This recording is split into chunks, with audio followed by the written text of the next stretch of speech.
CBS 6 Sky Tracker, sponsored by Baugh Auto Body. From the CBS 6 Storm Team, rated most accurate in Central Virginia, meteorologist Carrie Rose. All right, good afternoon. As promised, we are starting to see more breaks in the cloud deck at lunchtime, and this will continue to be our trend through the day. More sunshine peeking through a less dense cloud deck. It's 78 right now, and our high temperature yesterday was 79. So even at our lunch break, we're already getting close to where we were at our warmest yesterday. Of course, it's in part because we don't have the rain around, and we're starting to get some holes poked in that cloud deck, allowing us to warm up. Plus, some of our winds are already starting to turn from the south. So at South Hill, for example, it's already 81 degrees. But whoa, big temperature spread all across the country and up into Canada, where much colder air into the 30s and 40s has been plunging down into the plains, parts of Montana, behind a powerful cold front, which is going to arrive here late tomorrow night. It's linked to this low pressure storm system, still producing a big swath of precipitation, flooding threat with that, as well as severe weather. But before we move on, I do want to point out, yes, you snow lovers, that is snow in Montana. It's been snowing in the mountains of Montana all morning as that colder air comes in. Well, let's focus in back here. You can see that cloud deck that's still with us. This is mainly a stratocumulus deck, meaning it's a flat deck of cumulus clouds, not terribly tall, but they are keeping the sun, most of it, blocked away from us. So still reporting mostly cloudy conditions out at the airport. Winds are calm there.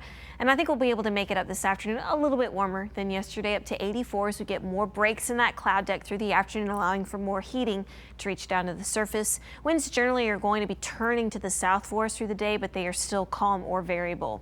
Temperature-wise, highs will be into the lower 80s, and honestly, this is really not that far off of the average for this time of the year. Overnight, we get that southerly wind picking back up, so it'll keep us mild, partly cloudy into the mid to upper 60s. And then tomorrow's hot. It is going to be hot. It is going to be sticky. And wherever we still have moisture that's been hanging out in the ground, top surface level, it's going to be evaporating. So you know tomorrow's just going to be one of those really sticky, icky kind of days.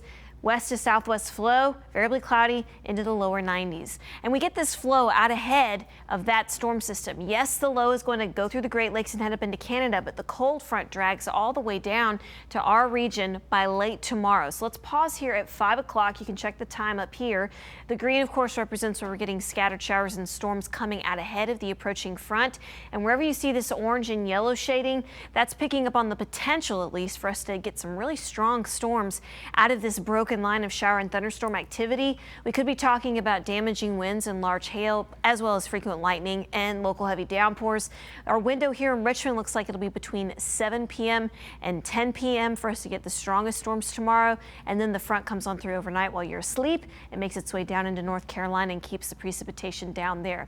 But we are going to need to stay weather aware. Of course, we are just on the fringe in Richmond of that slight risk. The two severe threats will be damaging winds and large hail, but any of these storms could be quite loud as they're coming through tomorrow evening. But look, the pattern, Cheryl, is that we stay cooler as we go into the next 7 days because of a couple more cold fronts coming in. They're not going to be quite as strong as one that we get tomorrow night, but hey, they'll keep us in the 70s and 80s. I do like the nighttime coolness.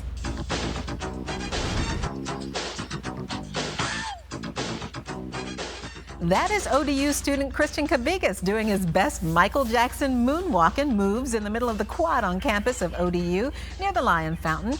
An intern at our Norfolk sister station shot this video yesterday during the morning showers. Cabigas says he tends to randomly dance in the rain all the time, and he said he was impressed when he saw what he looked like dancing out there. He looks good. He does. Now the music was dubbed in, so I wonder what he's dancing to in his head. I know. I'm like, is he just going to the beat of his own drum out there? We were talking about this earlier when we first saw the video. I would be splat on my face, done. He looks like he's having a good time, though. Next time it rains, I'm going outside to dance. Yeah, that's how we no should look video, at it. though. Well.